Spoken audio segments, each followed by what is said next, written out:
L'histoire de Oumar ibn al-Khattab, le Juste, dans les rues brûlantes de la Mecque vers l'an 584, naît un homme destiné à marquer l'histoire, Oumar ibn al-Khattab.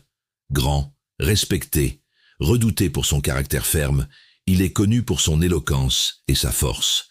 À cette époque, il est aussi un adversaire déterminé de l'islam. Mais un jour, tout change. En entendant la récitation du Coran chez sa propre sœur, son cœur vacille. Les mots de Dieu traversent son âme. L'homme dur s'effondre intérieurement et renaît. Oumar embrasse l'islam. Ce moment bouleverse non seulement sa vie, mais aussi celle de toute la communauté musulmane, qui trouve en lui un pilier de courage, l'homme du destin. À la mort de Abu Bakr, Oumar est choisi pour diriger les croyants. Il devient Amir al-Mu'minin, le commandeur des croyants. Mais Oumar n'est pas un roi, il est un serviteur. La nuit, il marche seul dans les rues de Médine, observant son peuple.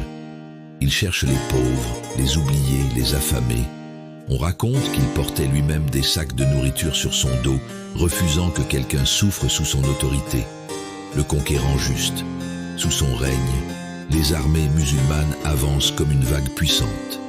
Elles atteignent la Syrie, l'Irak, l'Égypte et font tomber l'empire perse. Mais Oumar ne cherche pas la gloire, il cherche la justice.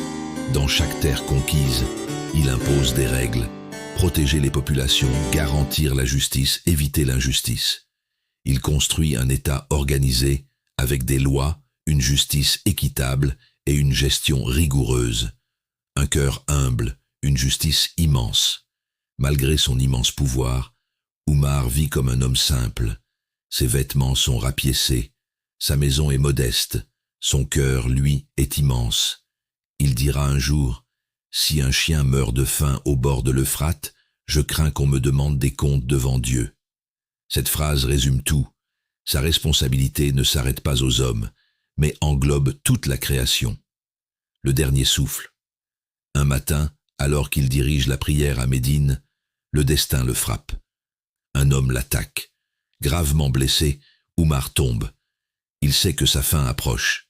Avant de partir, il ne pense pas à lui, mais à son peuple. Il désigne un successeur, Othman ibn Affan. Puis, dans un dernier souffle, il quitte ce monde, à l'âge de 63 ans. Il sera enterré aux côtés du prophète Muhammad et de Abu Bakr, l'héritage du juste. Aujourd'hui encore, le nom de Oumar ibn al-Khattab résonne comme celui d'un dirigeant unique, un homme puissant mais humble, un chef mais aussi un serviteur, un conquérant guidé par la justice. Son histoire n'est pas seulement celle d'un empire, c'est celle d'un homme qui a compris que le vrai pouvoir réside dans la responsabilité, la foi et la justice.